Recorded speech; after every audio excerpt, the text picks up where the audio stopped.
Hi YouTube family, तुम्ही सगळे कसे आहे? बरे आहेत ना? मी पण बरे आहे. आज तुमच्या समोर आज या मटकीची भाजी करून दाखवणार आहे.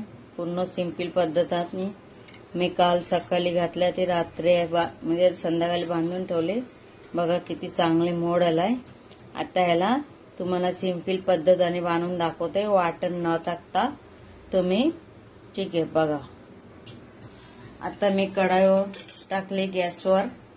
आता तेल टाकावं, जास्त नाही, 2 पोले तेल टाकणार. तेल तापलं आहे. मी थोडासा जिरा नंतर टाकणार, थोडासा हिंग आणि नंतर बारीक चिरलेला कांदा एक. आता कांदा चांगले मी भाजून घेऊ. म्हणजे कांदा जेवढं भाजून घेऊ ना तेवढा त्याला चांगले चव येतात. आता बघा कांदा मस्त लाल फ्राय झालेला आहे. आता मी काय करणार, ह्या खलबत्त्यामध्ये अशी लसूण आला टिचून घेतलाय मी बारीक करून, आणि ते पण त्याच्यात मिक्स करणार. त्याच्यानंतर एक टोमॅटो ते पण बारीक चिरून टाकलाय. मी वाटण नाही टाकणार, आज अशीच बनवणार आहे आणि अशीच भाजी मस्त लागते. आणि शिजून पण नाही घेतल्या मटकी, डायरेक्ट टाकणार आहे मी. आता बघा 4 मिरची मी अख्खी अशी चिरून टाकली. आणि त्याच्यानंतर मीठच्यानंतर हळद. ही घरगुती मी धना पावडर आत्ताच ठेचून घेतलाय, धना पावडर. आणि ही पण घरात गरम मसाला बनवला, हे पण ते सोबत टाकून द्यायचा. आणि मिरची टाकल्या म्हणून यात थोडासा तिखट टाकणार, जास्त नाही. हिरव्या मिरचीने बनतं तर मी थोडंसं तिखट टाकली, थोडं कलर व्हायसाठी. आता यांना चांगली बाटण सारख्या करून घेऊ, मिक्स करून. टोमॅटो शिजला ना पूर्ण सेम बाटण सारखा होऊन जाईल. आता तुम्ही बघू शकतो, बघा कशी झाली. आता मी त्याच्यात टाकून देणार, हा पाणीमध्ये टाकून ठेवलेले. आता मटकी टाकणार.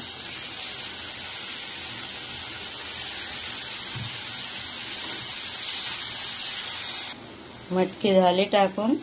आता मी बारीक बारीक चिरलेला एक बटाटा टाकून देणार. आता मी चांगले त्याला मिक्स करून घेणार. ही पूर्ण सिंपल पद्धतीने बनवला, वाटून व्हायची काही गरज नाहीये. बघा, आणि ही चपाती बरोबर एवढा भारी लागेल. मुलींना आवडते माझी, ते स्वतः असेच बनवून देतात. मिक्सरमध्ये दिला ना जास्त शिजून जातात आणि हे परफेक्ट शिजतं त्याच्यात. बघा मिक्स करता अशी वाटते झालेली आहे.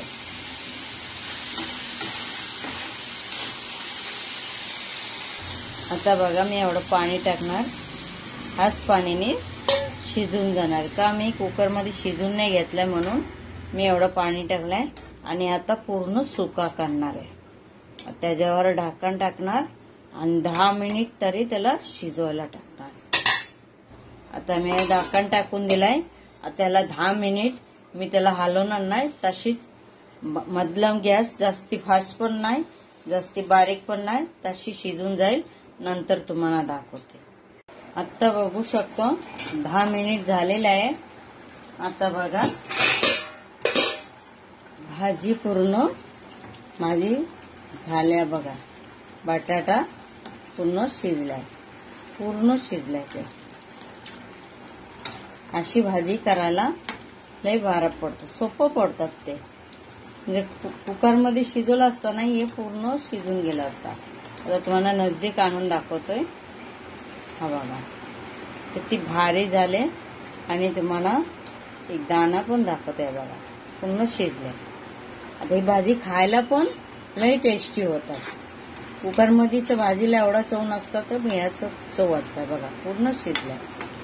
10 मिनिट फक्त मी काहीच केलं नाही हे करून आणि सुकला पण. आणि एवढा रसा सणा खायला चपाती बरोबर बरा पडतात. आता मी ह्याला बारीक चिरलेला कोथिंबीर टाकणार आणि नंतर भाजी उतरणार. आता बारीक चिरलेला कोथिंबीर टाकून मी भाजीचा गॅस बंद करणार आणि नंतर चपाती बरोबर पोरांना देणार. तर बारीक चिरलेला कोथिंबीर टाकलेला मी आता थोडंसं मिक्स करून घेते आणि माझी भाजी झाली. आता तुम्हाला कशी वाटला माझे हा सिंपल पद्धतीने मटकीचा भाजी. आता पाऊस मध्ये ना अशी भाजी खायला अजिबात मन नसतात. कीड मुंगी असतात, ते गांडूला असतात, त्याच्यामुळे मी खात नाही. आता मला गणपतीपर्यंत श्रावण महिना मी मच्छी मटण पण खात नाही, त्याच्यामुळे आतापासून चालू होणार आहे. कधी कधी खाणार आहे पोराबाला तो. आता ह्या भाजीच बनणार. तर मी आज मटकी भाजी सिंपल पद्धतीने बनवला. तुम्हाला कशी वाटला? तुम्हाला आवडला असेल तुम्ही सबस्क्राईब करा, कमेंट करा आणि लाईक करा. आणि यूट्यूब फॅमिली तुमचीकडे मला अपेक्षा दुसरी कुठेच नाही. तुम्ही मला मदत करा, म्हणजे माझी व्हिडिओ शेअर करा. मी आज 3 वर्ष धरून व्हिडिओ करते. माझी व्हिडिओ प्लीज माझी व्हिडिओ शेअर करा. Bye YouTube family. अशी दुसरी व्हिडिओ घेऊन तुमची समोर दुसरे दिवस येणार. तब तक के लिए बाय.